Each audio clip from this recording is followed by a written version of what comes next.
O senador Flávio Bolsonaro pediu a palavra durante a sessão do plenário do Senado para expor as denúncias publicadas pelo jornalista Glenn Greenwald com mensagens trocadas entre auxiliares do ministro Alexandre de Moraes no Supremo Tribunal Federal e no Tribunal Superior Eleitoral, que mostram uma atuação ilegal do ministro e sua equipe para perseguir adversários políticos.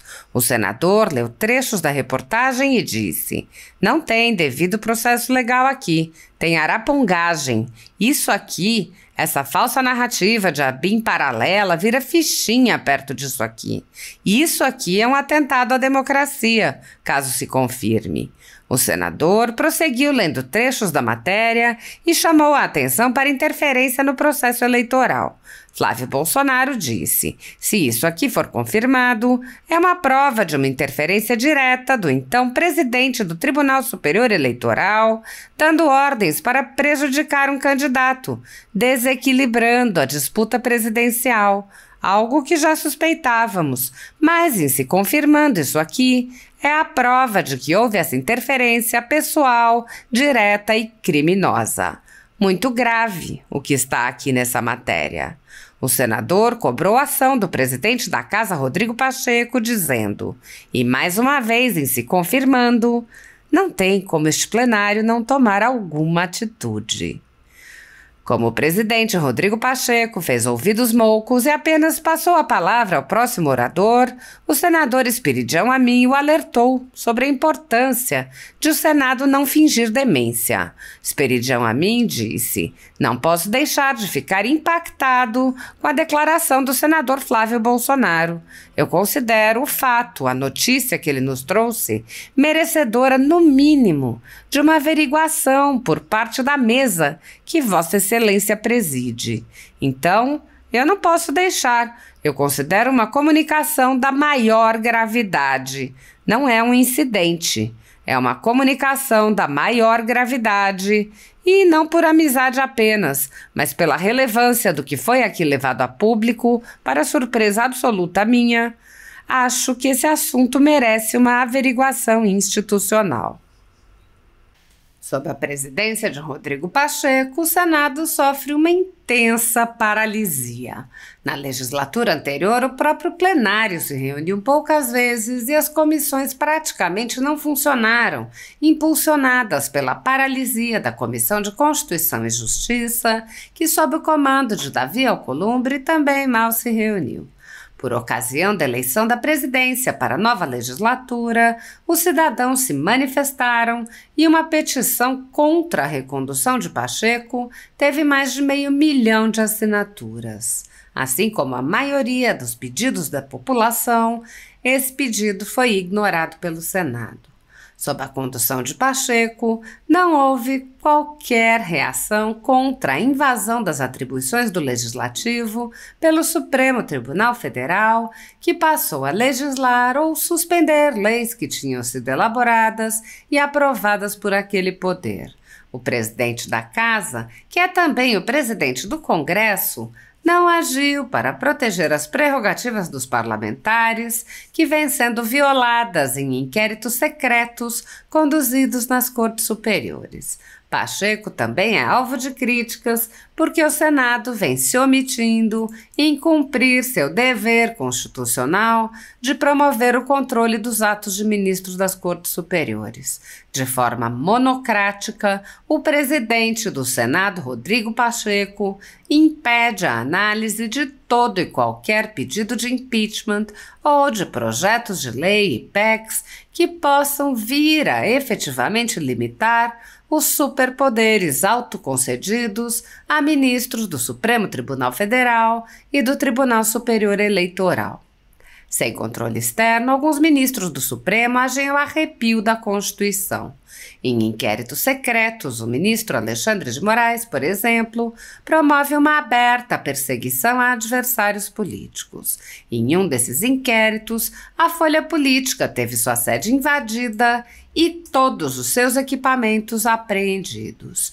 O inquérito foi arquivado por falta de indícios de crimes, mas os dados sigilosos foram compartilhados com outros inquéritos abertos de ofício e com a CPI da pandemia, que compartilhava dados sigilosos com a velha imprensa.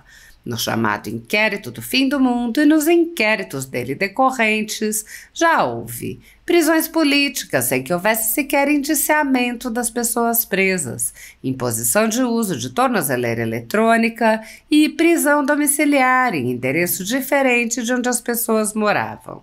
Quebra de sigilo de parlamentares, inclusive de senadores, quebra de sigilos de pessoas e empresas, inclusive de veículos de imprensa, quebra de sigilos do ajudante de ordens do presidente da República, censura de veículos de imprensa de cidadãos e parlamentares, bloqueio de redes sociais, de jornalistas, veículos de imprensa, cidadãos e parlamentares, buscas e apreensões em empresas, residências de familiares e gabinetes de parlamentares, proibição de contato entre pessoas que muitas vezes nem se conhecem, proibição a parlamentares de concederem entrevistas e de participarem de eventos públicos, intervenções no comando de partido político, prisões em massa sob alegações descabidas, multas estratosféricas que representam evidente confisco de propriedade,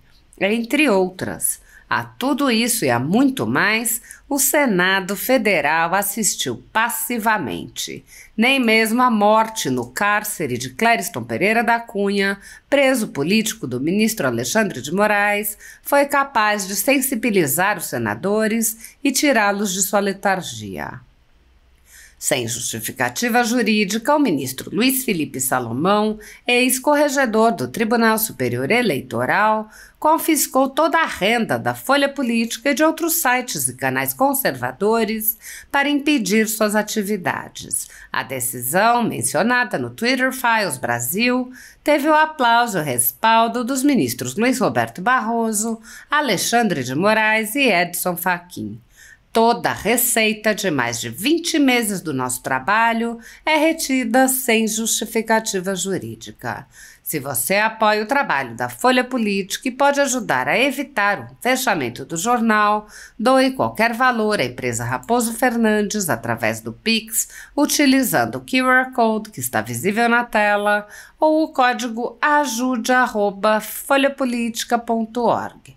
Caso não utilize Pix, há a opção de transferência bancária para a conta da empresa Raposo Fernandes, disponível na descrição deste vídeo e no comentário fixado no topo.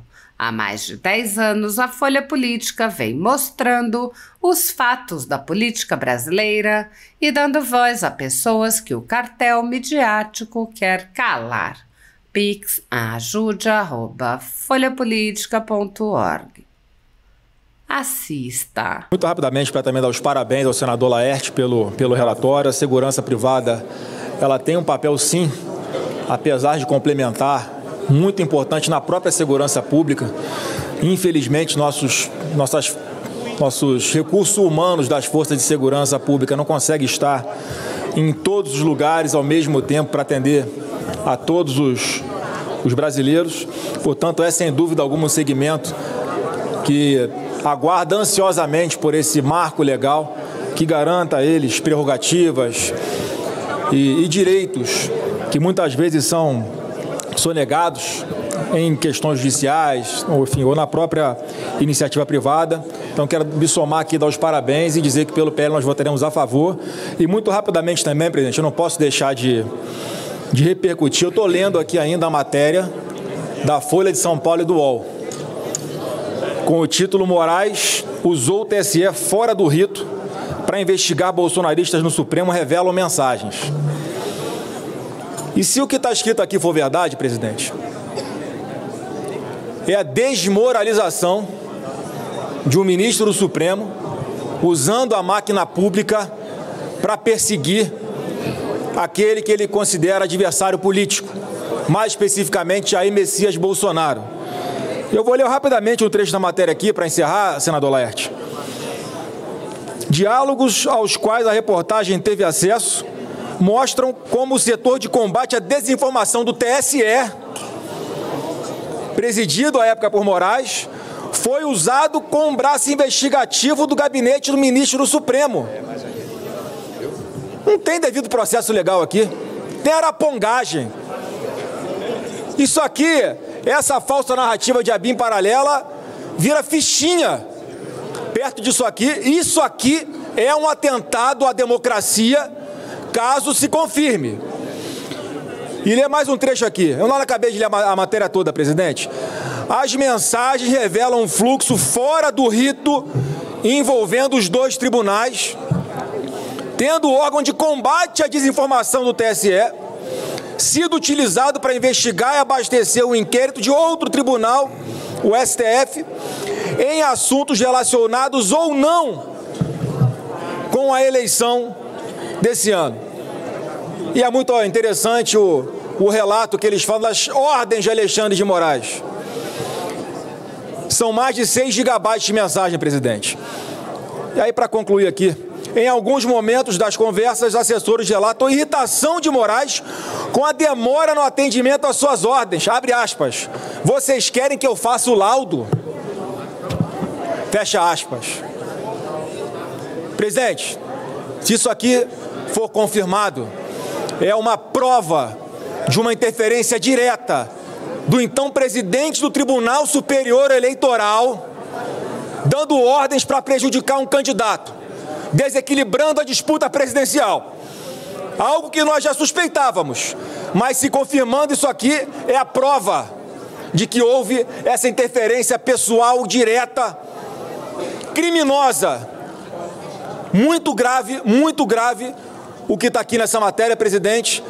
E aí, mais uma vez, em se confirmando, não tem como esse plenário não tomar alguma atitude. Para discutir, senador Espiridião Amin.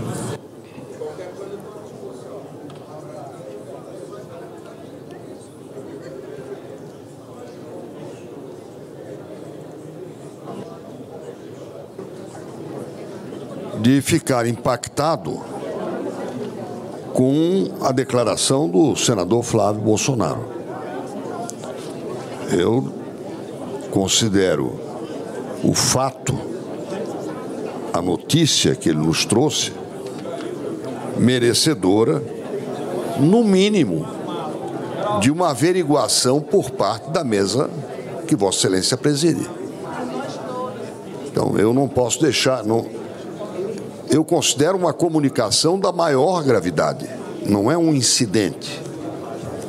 É uma comunicação da maior gravidade e não por amizade apenas, mas pela relevância do que foi aqui levado a público, para surpresa absoluta minha, eu acho que esse assunto merece uma averiguação institucional.